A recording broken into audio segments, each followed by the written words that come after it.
요즘 아이들이 이렇게 보면 참 말을 잘하고 생각지 못한 말로 엄마 아빠 할아버지 할머니들의 그 뒤통수를 탁 칩니다.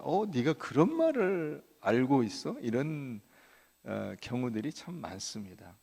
애들이 뭐 재주도 좋고 머리도 좋고 참 요즘 아이들은 다르다 하는 이야기들을 듣습니다마는 그럼에도 불구하고 애는 애입니다. 그건 어떻게 할 수가 없죠. 그러니까 많이 안다고 해서 어른이 될 수는 없고요. 말을 어른보다 잘한다고 해서 어른이 되지는 않습니다. 어른은 어떻게 됩니까? 시간이 쌓여야 됩니다. 삶의 경험들이 쌓여서 생각하는 그 방향과 폭이 넓어져야 어른이 되는 것이지 그냥 어른이 되지는 않습니다. 그러니까 몸이 다 자랐다고 해서 어른은 아닙니다. 사춘기가 그런 때죠. 몸은 어른인데 생각은 아직 어른이 아니고 독립하려고 애를 쓰기는 하는데 아직은 미성숙한. 그래서 보는 사람들이 다 좀 염려스러운 그때가 사춘기입니다. 그러니까 신앙생활도 마찬가지죠.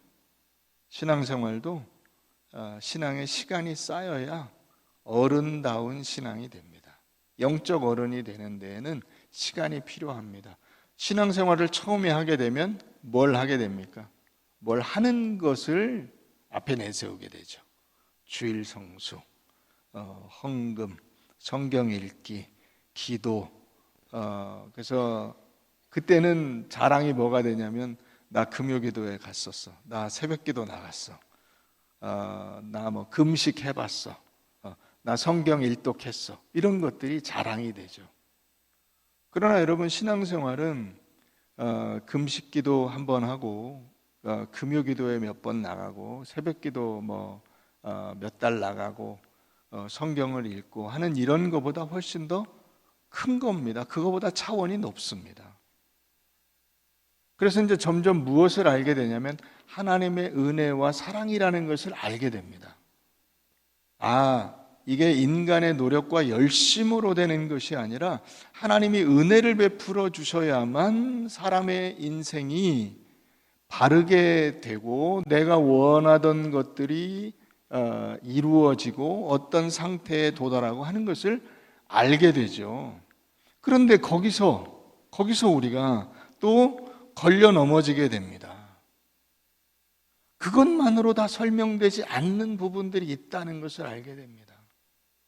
그러니까 열심히 무언가를 지키고 하고 하는 이런 것을 넘어서서 은혜와 사랑으로 나아갔는데 그게 끝이 아니라 그보다 더 그걸로 설명이 되지 않는 거기를 지나가는 어떤 부분들이 있다는 것입니다.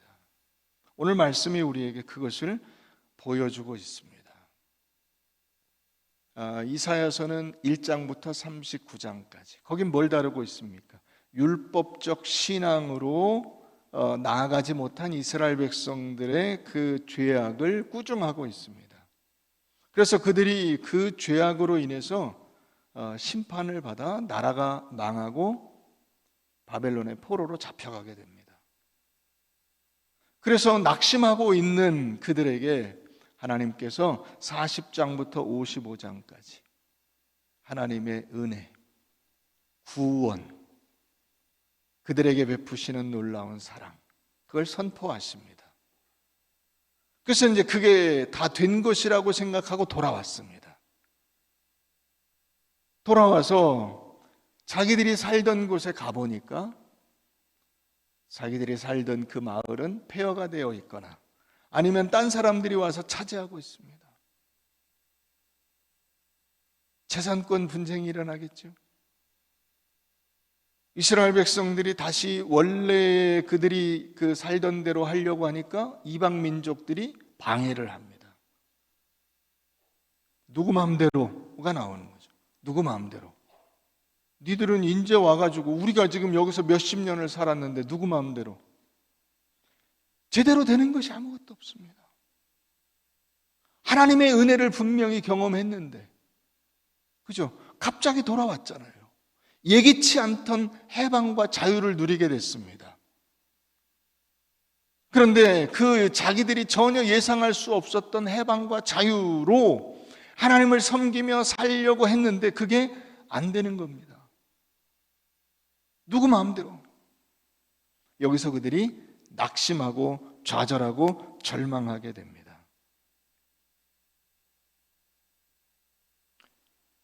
하나님의 말씀대로 산다는 것이 힘겨울 뿐만 아니라 주어진 약속과 완전히 다른 것처럼 보이는 거죠. 우리가 예수를 믿고 하나님 말씀대로 살면 하나님 이렇게 해결해 주셔야 되지 않습니까? 하는 그런 기대를 갖고 있습니다. 근데 막상 예수를 믿고 나면 우리는 회의를 품게 됩니다. 변한 것이 아무것도 없다는 것을 알게 돼요. 하나님 이렇게 하시려고 돌아오게 하신 겁니까? 이렇게 하시려고 예수 믿게 하신 겁니까?가 이 이스라엘 백성들의 푸념이죠. 오늘 말씀은 거기서 더 자라야 된다는 것입니다. 거기를 지나가야 된다는 것입니다. 하나님의 은혜로 구원받은 백성이 말씀대로 살아서 하나님의 자녀다움, 그 하나님의 자녀의 명예, 그 명예를 깨닫는 자리에 서야 한다라고 말씀하고 계신 것입니다. 그게 성숙한 신앙입니다. 여러분, 우리가 예수를 믿으면 맨 처음에 굉장히 중요하게 여기는 것이 뭐냐면 주일 성수입니다. 예수를 믿기 전에는 일요일은 그냥 노는 날이었습니다. 일요일은 짜파게티 끓여 먹고 가족들하고 즐겁게 노는 날입니다. 그런데 어느 순간 알게 됩니다. 아, 일요일은 내 날이 아니다. 그래서 내 날이 아니니까 하나님께 주일을 지킨다. 자, 그렇게 열심히 주일을 지키며 살다 보니까 자기 친구들은 놀러 다니고 있습니다. 여행을 갑니다. 휴가를 내서 어디 가서 즐겁게 놀다 왔다. 애들이 보채죠. 엄마, 우리도 놀러 가. 우리도 여행 가. 저 집은 가는데 우리는 왜 못 가? 거기를 지나가야죠. 지나서 우리가 알게 됩니다. 아, 주일뿐 아니라 모든 날이 다 하나님의 날이고 하나님이 우리에게 주신 복된 날입니다. 여러분, 하나님이 눈을 띄워주셔야 아침에 눈을 뜹니다. 우리 마음대로 눈을 뜰 수가 없습니다. 눈을 안 띄워주시면 그냥 가는 겁니다. 저희 외삼촌이 그렇게 돌아가셨습니다. 지금 벌써 한 3, 4년 됐는데요. 저녁에 아주 즐겁게 식구들하고 식사 잘하고 70 좀 넘으셨는데 식사 잘하고 즐겁게 잠자리에 들어서 아침에 일어나야 되는데 못 일어나셨습니다. 그래서 외숙모가 보니까 돌아가셨답니다. 여러분, 눈을 띄워주셔야 되는 겁니다. 여러분들은 오늘 하나님이 눈을 띄워주신 거잖아요. 오늘 새날을 하나님이 허락하신 겁니다. 얼마나 감사합니까? 매일같이 그게 나이에 상관이 있겠습니까? 그죠? 우리 교회에 여러분 그 치과 의사가 한 분 계셨어요. 제가 처음에 왔을 때 우리 교인 전체 가운데 치과 의사 한 분. 근데 이제 집사님이 아내는 예수를 처음 이제 남편 때문에 믿은 집이에요. 그래서 완전 초신자. 그 남편은 그래도 어릴 때부터 신앙생활을 했습니다. 그래서 큰애 딸 낳고 두 번째 애를 낳은 지 한 2, 3개월 됐나요? 밤에 애를 보고 어떻게 하고 하다가 어느 순간 아내가 보니까 남편이 숨을 거뒀습니다. 그렇게 갑자기 돌아가셨어요. 그 장례식을 하는데 참 제가 너무 마음이 아프고, 이제 큰애가 한 그때 2, 3살 됐나요? 작은 애가 이제 태어난 지 2, 3개월 됐습니다. 근데 남편이 갑자기 아침에 안 깬 거죠. 여러분들에게 하나님이 베푸시는 은혜가 있다는 것을 아십니까? 주일 성수라는 게 여러분 그런 겁니다. 매일같이 하나님이 눈을 띄워주시는 그 새날이 주님이 내게 주신 거룩한 날입니다. 이 날을 잘 지키는데 그날 가운데 특별히 하나님이 정하신 이 주일, 기쁨으로 하나님을 예배하고 그 하나님 안에 있는 자의 그 기쁨과 감사를 주님 앞에 드리고 같이 나누라. 이게 주일입니다. 시간이 지나면서 알게 되죠. 처음에는 그걸 잘 모릅니다. 얘기해도 무슨 말인지 잘 못 알아듣습니다. 주일은 거룩한 날이야, 주님의 날이야. 그러면 주일은 뭐 아무것도 안 해도 되고 막 뭐 안 해야 되고 뭘 이걸 해야 되고 저걸 해야 되고 막 이런 걸로만 다가옵니다. 그러나 그 다음에 하나님의 은혜를 깨닫고 그 다음에 뭘로 가야죠? 그 은혜를 아는 자의 삶이 거기서 나와야 되는 거죠. 주일에. 그게 여러분 하나님께서 우리에게 기대하시는 것입니다. 신앙은 처음에는 의무와 책임으로부터 시작해서 은혜와 사랑으로 가지만은 다시 회의와 반항 혹은 방황 혹은 좌절, 절망으로 갈 때 거기서 다시 기본으로 돌아가서 기본으로 거기를 지나간 하나님의 자녀의 명예, 예수 믿는 백성으로서의 그 자긍심, 하나님의 백성이라고 하는 감사, 이게 나와야 되는 겁니다.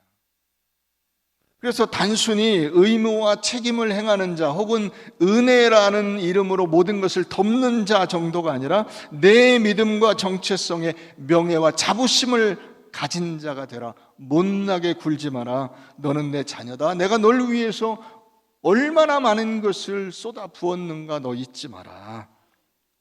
그래서 우리의 인생이 단순히 은혜와 사랑으로 끝나지 않고 거기를 더 지나가야 되는 것이죠. 그게 어디죠? 예수를 닮은 자의 모습입니다. 이게 무슨 말인가? 왜 목사님 본문의 내용과 아무 상관이 없는 것 같은 말씀을 하십니까? 이런 표정이신데 한번 가보십시다. 누가복음 4장을 가보겠습니다. 누가복음 4장 16절입니다.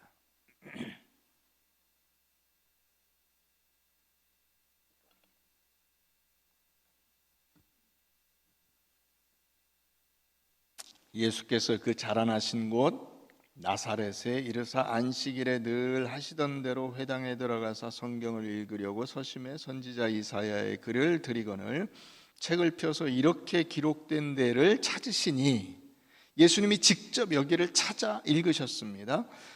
곧 주의 성령이 내게 임하셨으니 이는 가난한 자에게 복음을 전하게 하시려고 내게 기름을 부으시고 나를 보내사 포로된 자에게 자유를, 눈먼 자에게 다시 보게 함을 전파하며 눌린 자를 자유롭게 하고 주의 은혜의 해를 전파하게 하려 하심이라 하였더라. 책을 덮어 그 맡은 자에게 주시고 앉으시니 회당에 있는 자들이 다 주목하여 보더라. 이에 예수께서 그들에게 말씀하시되 이 글이 오늘 너희 귀에 응하였느니라 하시니. 여러분 여기 보면 20절에 주목이라는 단어가 나오죠. 주목. 어디입니까? 얼굴 부위 가운데 어디에 해당되는 겁니까? 눈이죠. 눈. 그죠? 주목. 목이 눈이잖아요. 자, 지금 21절에는 오늘 너희 어디에? 귀에 응하였느니라. 그 다음에 22절 그들이 다 그를 증언하고 그 무엇으로? 입으로. 그러니까 우리의 감각기관이 만약에 살아있다면, 제 기능을 한다면 알아야 된다 이거죠. 뭐를? 예수께서 이 예언의 성취라는 사실을 알아야 된다라는 것입니다. 예수님이 이 이사야 61장 말씀의 성취다. 근데 그들이 이걸 제대로 이해를 못했습니다. 혹은 받아들이지를 않습니다. 22절 그들이 다 그를 증언하고 그 입으로 나오는 바 은혜로운 말을 놀랍게 여겨 이르되 이 사람이 요셉의 아들이 아니냐. 여러분, 이게 이 사람들이 진짜로 우리가 그 생각하는 놀라움이 아닙니다. 이건 이를테면 깔보는 겁니다. 깔보는 거예요. 내가 너 아는데 너 요셉의 아들 아니야. 너 배운 것도 없잖아. 너 학교도 안 다녔잖아. 네가 뭘 안다고 이런 거를. 네가 뭘 안다고? 네가 성경에 대해서 알아? 너 이런 거 배웠어? 제대로 모르잖아. 왜 헛소리를 해? 이렇게 반응하는 겁니다. 이 사람이 요셉의 아들이 아니냐. 예수께서 그래서 말씀하시죠. 너희가 반드시 이렇게 말할 것이다. 어떻게? 의사야 너 자신을 고치라 하는 속담을 인용하여 내게 말하기를 우리가 들은 바 가버나움에서 행한 일을 내 고향 여기서도 행하라 하리라. 또 이르시되 내가 진실로 너희에게 이르노니 선지자가 고향에서는 환영을 받는 자가 없느니라. 무슨 얘기예요? 예수님에게 너나 잘 믿어 이렇게 하신다는 겁니다. 한다는 겁니다. 너나 잘 믿어. 우린 됐어. 여러분들이 많이 들으신 이야기죠. 아이들에게 혹은 주변의 이웃들에게, 형제들에게 뭐 이렇게 명절 때 모여가지고 야 너도 예수 믿어 그러면 형이나 잘 믿으세요, 누나나 잘 믿으세요, 저는 신경 쓰지 마세요, 제가 알아서 하겠습니다. 그런 이야기를 우리가 흔히 듣습니다. 그게 여러분 예수를 알지 못하는 사람들의 반응이면서 동시에 믿음이 성숙하지 않은 사람들의 반응입니다. 하나님께서 우리에게 주시려는 것이 무엇인가를 제대로 이해를 못하는 겁니다. 그러니까 여러분 이 말씀이 이 18절 말씀이 이사야 61장 1절 말씀의 성취라는 사실을 제대로 이해를 못한다고요.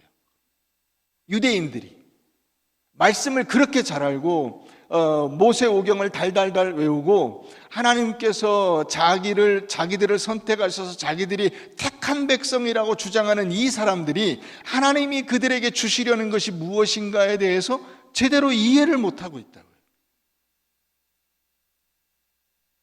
어떻게 이해를 못하는가 보시죠.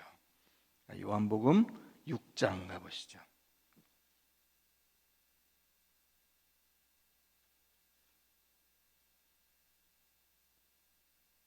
요한복음 6장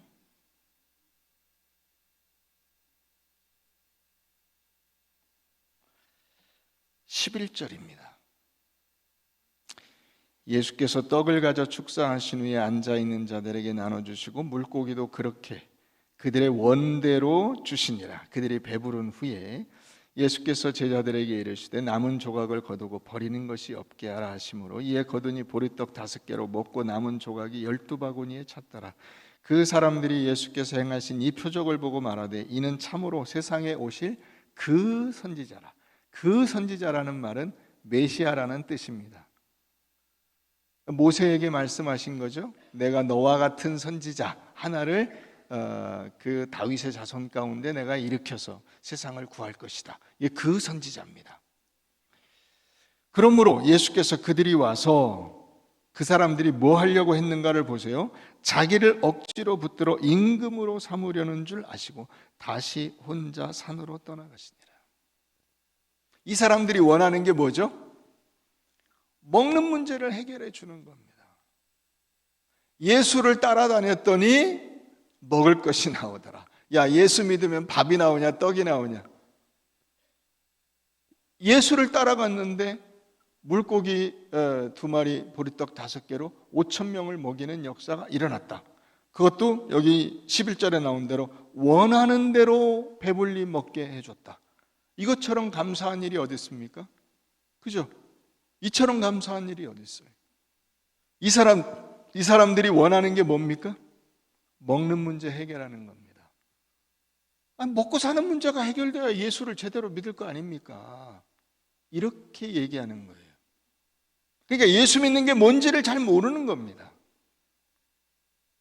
우리의 인생에서 먹는 문제가 해결된 다음에야 내가 전적으로 주의 일을 할 수 있지 않습니까? 아니요, 하나님은 그걸 원하시는 것이 아니라고요.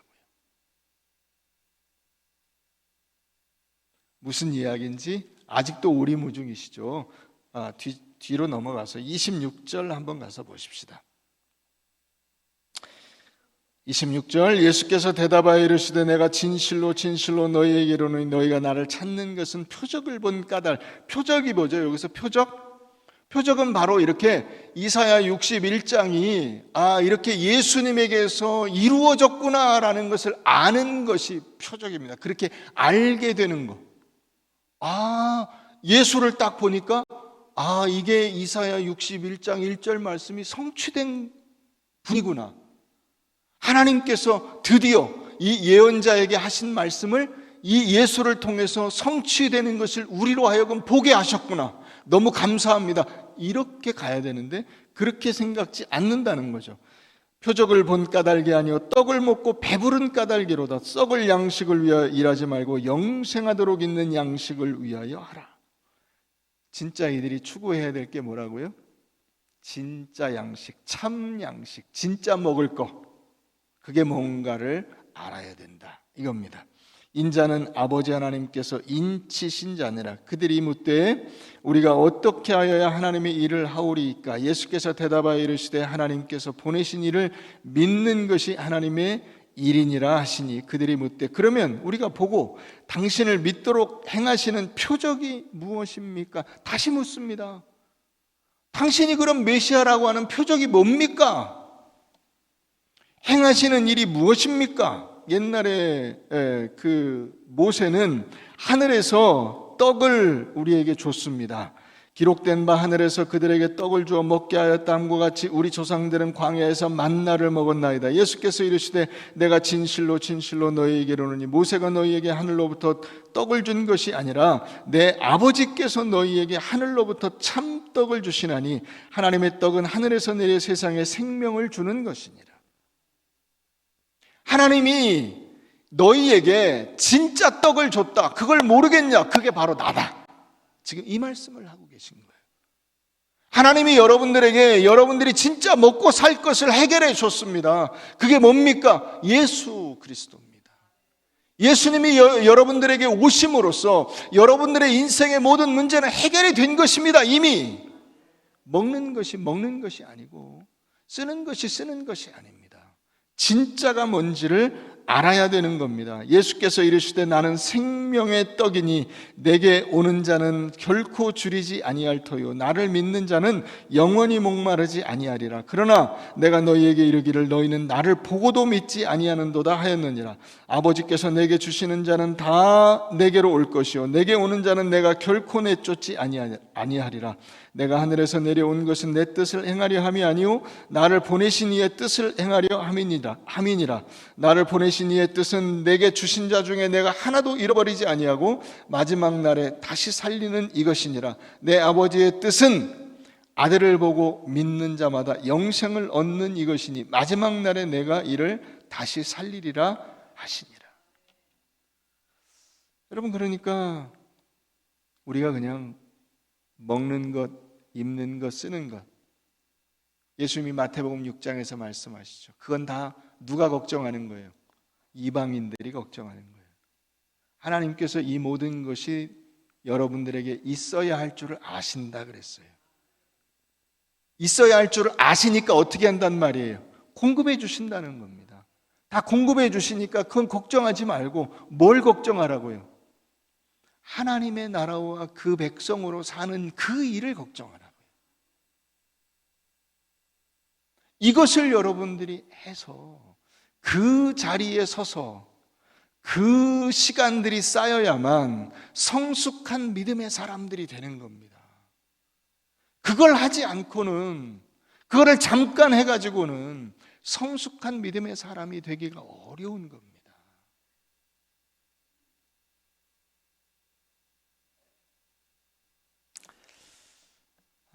여러분들이 생각하는 진짜 구원은 뭐라고 생각하세요? 많은 분들이 먹는 문제가 해결돼야 예수를 제대로 믿을 거 아닙니까? 이렇게 유대인들 같은 생각을 하십니다.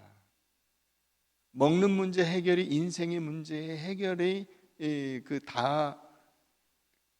그 문제를 해결하는 것이라고 생각을 하는 거죠. 내 인생의 문제 해결은 먹는 문제 해결이라고 생각하는 거예요. 그건 믿지 않는 사람들의 이야기입니다. 왜요? 그 사람들은 이 땅에서 죽을 것이기 때문에 죽는 것으로 모든 게 끝나버리는 겁니다. 그러니까 먹는 문제 해결되면 다 문제가 해결된 거잖아요. 우리의 문제는 그런 문제는 아니라는 거죠.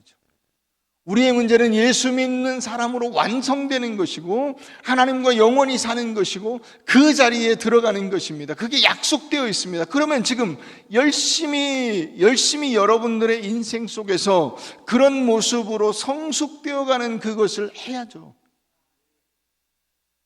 그걸 해야죠.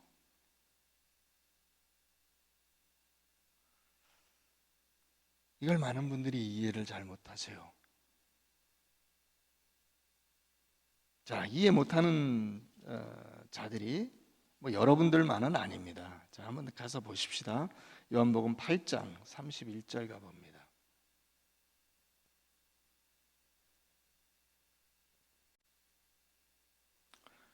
그러므로 예수께서 자기를 믿은 유대인들에게 이르시되 너희가 내 말에 거하면 참으로 내 제자가 되고 진리를 알지니 진리가 너희를 자유롭게 하리라. 여기 진리는 뭡니까? 이거 대학교 들어가면 대학에서 말하는 진리, 그 진리 아닙니다. 내가 곧 길이요 진리요 생명이니 예수입니다. 예수.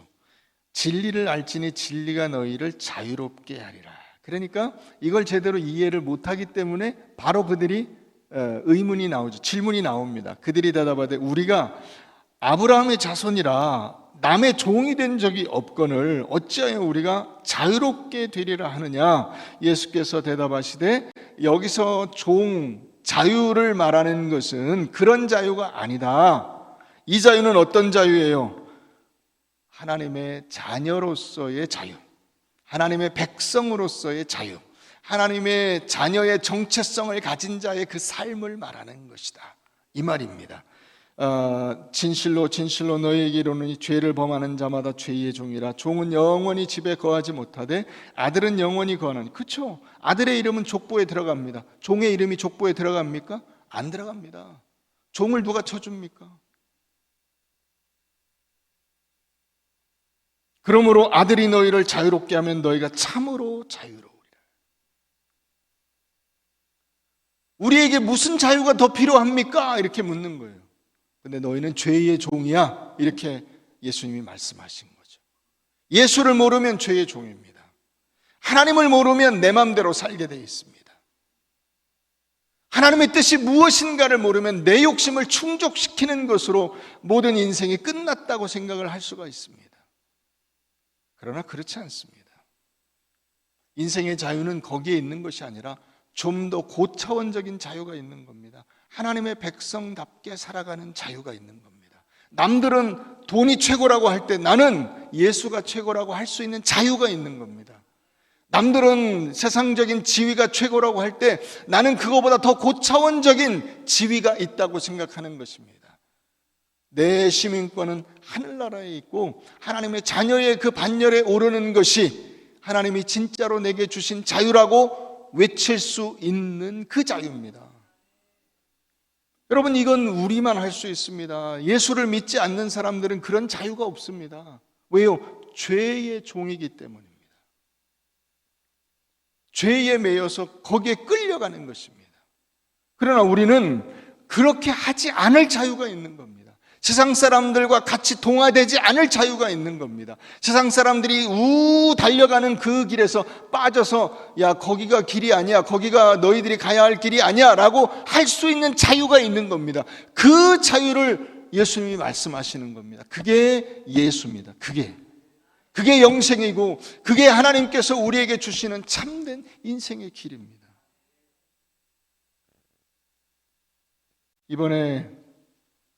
이번 주간에 사람들에게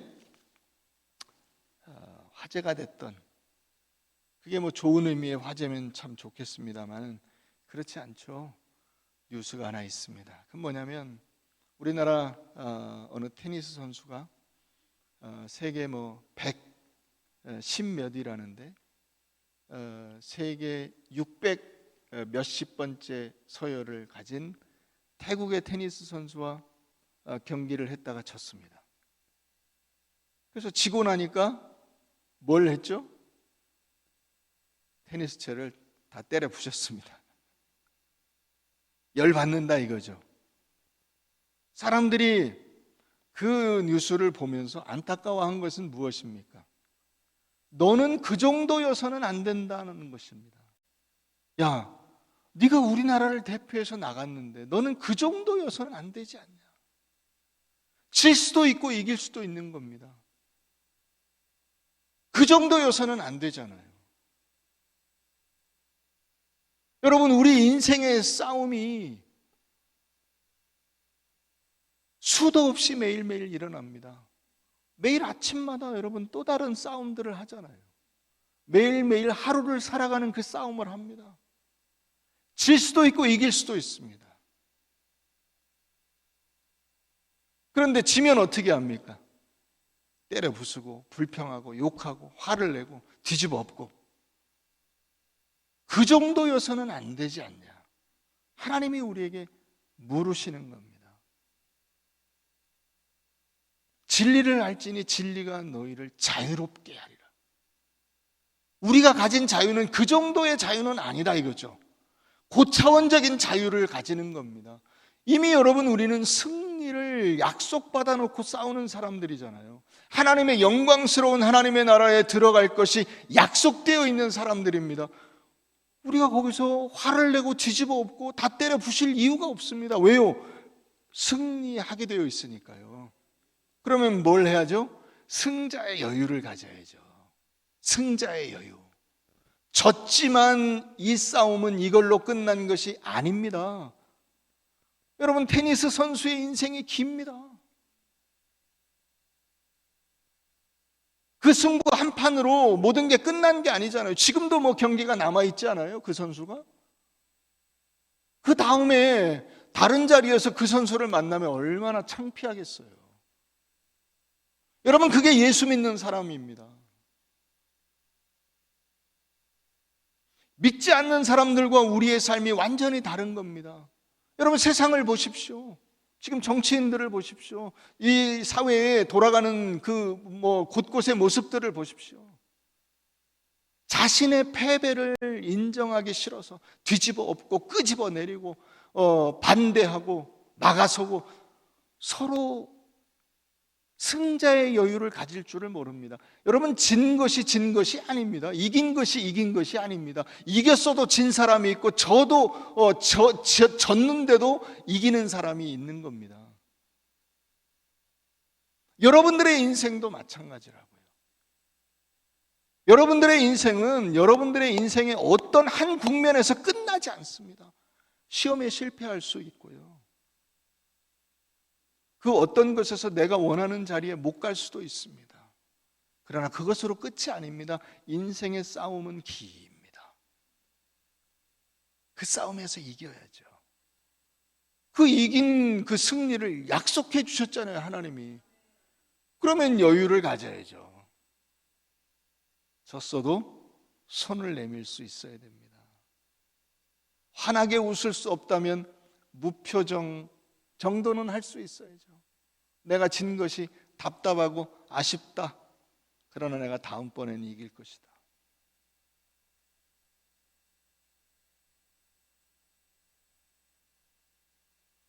골로새서 3장을 가봅니다.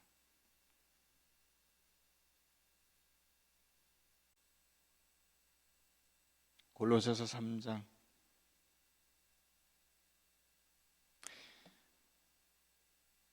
8절입니다. 이제는 너희가 이 모든 것을 벗어버리라. 곧 분함과 노여움과 악의와 비방과 너희 입에 부끄러운 말이라. 너희가 서로 거짓말을 하지 말라. 옛사람과 그 행위를 벗어버리고 새 사람을 입었습니다. 새 사람입니다. 새로운 인생입니다. 여러분, 매일매일 하나님이 우리에게 새 인생을 주십니다. 얼마나 감사합니까? 승자의 여유를 가져야죠. 이는 자기를 창조하신 이의 형상을 따라 지식에까지 새롭게 하심을 입은 자니라. 이 지식에까지 새롭게 하심을 입었다는 것은 뭐냐면, 내가 패자가 아니라는 사실을 알게 되었다는 뜻입니다. 나는 이제 옛사람과 같이 죄에 져서 그 분함과 노여움과 악의와 비방과 부끄러운 말과 거짓말과 이런 것으로 내 인생을 채우면 안 되는 사람이라는 것을 알게 되었다는 뜻입니다. 그러니까 이제 어떻게 해야죠? 12절. 그러므로 너희는 하나님이 택하사 거룩하고 사랑받는 자처럼 긍휼, 자비, 겸손, 온유, 오래 참음을 옷 입고, 누가 누구에게 불만이 있거든 서로 용납하여 피차 용서하되 주께서 너희를 용서하신 것 같이 너희도 그리하고 이 모든 것 위에 사랑을 더하라. 이는 온전하게 매는 띠니라. 그리스도의 평강이 너희 마음을 주장하게 하라. 너희는 평강을 위하여 한 몸으로 부르심을 받았나니 너희는 또한 감사하는 자가 되라. 무슨 말이에요? 예수를 흉내내라는 것입니다. 예수를 따라가라는 것입니다. 너희는 이긴 자니까, 이제 예수로 새롭게 됐으니까 우리의 인생 속에서 내가 드러나야 될 존재가 누군가를 알아야 된다는 것입니다.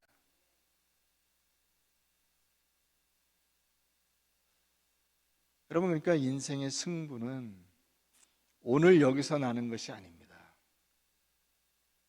훌륭한 성도란 어떤 사람이냐? 훌륭한 성도, 훌륭한 선수는 승패를 초월해서 수준 높은 신앙 인격을 드러냄으로써 여러분들의 삶이라고 하는 경기장에서 승리하는 사람입니다. 여러분, 경기를 오래 해서 훌륭한 선수가 되었다면 그 선수가 결국 그 경기장에서 뭘 나타내야 되냐면 기량을 나타내기도 해야 됩니다. 기량이 좋아야죠. 그러나 그 기량보다 훨씬 더 중요한 게 있습니다. 그게 뭐냐면 인격을 나타내는 겁니다. 인격을. 우리가 종종 인터넷이나 이런 데서 보면 세계적인 선수인데 양아치 같은 짓을 하는 모습들을 보게 됩니다. 호날두, 우리나라에 와서 어떻게 했습니까? 돈을 엄청 받아놓고 경기장에 안 나왔죠. 그죠? 하여튼 유명한 축구 선수들 경기장에서 반칙하고 싸우고 심판 안 볼 때 막 때리고, 그런 것을 보면서 여러분, 우리가 느껴야 될 것이 있습니다. 우리의 삶의 경기장에서 나는 어떻게 하고 있는가 하는 것입니다. 하나님이 보고 계십니다. 나는 내 삶이라고 하는 경기장에서 어떻게 싸우고 있는가. 심판이 안 볼 때, 딴 사람들 안 볼 때 반칙을 행하고 때리고 뒤집어 엎고 부시고 내 불만과 불평을 세상에 쏟아내고 다른 사람들에게 그것을 막 뒤집어 씌워서 나는 아무 잘못이 없는데 세상이 문제인 것처럼 그렇게 하는 일들을 우리가 아무 거리낌 없이 할 수가 있습니다. 그런데 이제 거기서 달라지라는 것입니다. 거기서 새로워지라는 것입니다. 그래서 어디로 갑니까? 자, 15절 가서 보십시다. 그리스도의 평강이 너희 마음을 주장하게 하라. 너희는 평강을 위하여 한 몸으로 부르심을 받았나니 너희는 또한 감사하는 자가 되라. 그리스도의 말씀이 너희 속에 풍성히 거하여 모든 지혜로 피차 가르치며 권면하고 시와 찬송과 신령한 노래를 부르며 감사하는 마음으로 하나님을 찬양하고 또 무엇을 하든지 말에나 일에나 다 주 예수의 이름으로 하고 그를 힘입어 하나님 아버지께 감사하라. 여러분, 무슨 단어가 제일 많이 나옵니까? 그리스도, 감사, 찬송, 이런 말들이 제일 많이 나옵니다. 결국 예수 믿는 사람들에게 있어서 승리의 몸짓이 뭐냐?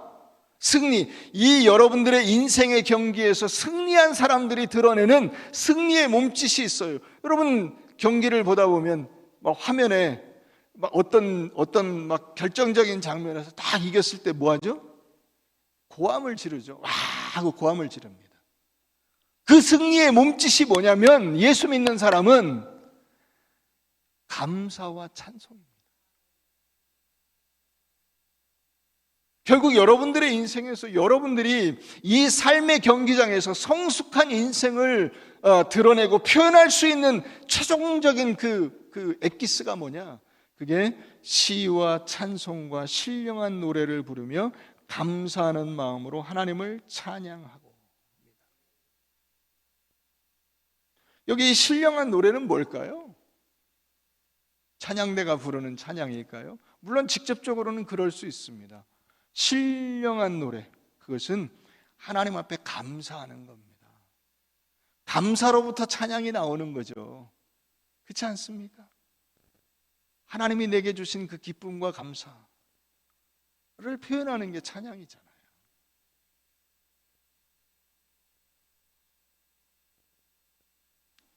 갈수록 공동체가 무너졌습니다. 예전에 여기 좀 연세 드신 분들이 알고 있던 그런 가정, 가문, 뭐 이웃 이런 공동체들이 지금은 다 무너졌습니다. 깨졌습니다.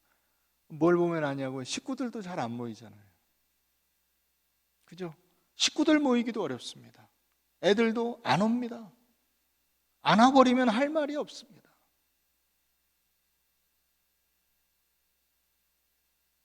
근데 교회는 어떻습니까?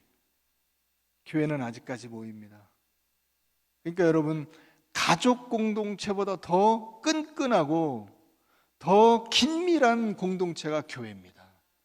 왜요? 하나님의 나라요. 하나님의 형제요. 하나님 안에서 형제와 자매들이기 때문에 그렇습니다. 그러니까 여러분, 이 교회 공동체를 여러분들이 잘 섬기셔야 됩니다. 마지막 남은 공동체입니다. 가족은 무너졌는데 교회는 아직 살아남아 있습니다. 사람들이 모입니다. 여기서 은혜를 나눠야 됩니다. 같이. 그러니까 여러분 만나거든, 우리 교우들을 보거든 환하게 웃으십시오. 예의를 지키고 할 말을 아끼십시오. 아무 말이나 막 하시면 안 됩니다. 내가 이 말은 안 하려고 했는데 그 말 하지 마셔야 됩니다. 안 하려고 했으면 하지 마십시오. 끝까지 아무 소리 하지 마시고, 그래, 네가 훌륭하다, 네 똥 굵다, 내가 인정한다.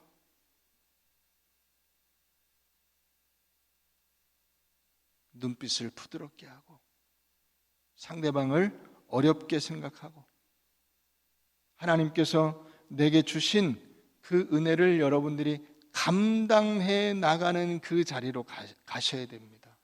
여러분, 예수님이 그걸 감당하신 거잖아요. 심지어는 제자들의 배반과 군중들의 모욕까지 다 받아내셨습니다. 그 은혜 위에 우리가 서 있는 겁니다. 여러분들의 인생이. 그러니까 여러분, 남편이 뭐라고 했다고 해서 너무 낙심하지 마세요. 아내가 바가지 긁는다고 해서 너무 실망하지 마세요. 거기를 지나가십시오. 거기를 잘 지나가십시오. 하나님께서 우리에게 주신 인생 속에 실패와 좌절은 없습니다. 이미 승리가 예약되어 있습니다. 여러분들의 인생의 모든 어려움들을 이겨내시고 여러분들의 인생 속에서 찬송과 감사로 충만한 인생, 그 인생을 살아내시기를 바랍니다. 그게 성숙함입니다. 여러분들 모두 그 자리를 묵묵히 잘 지켜내실 수 있기를 주의 이름으로 축원합니다.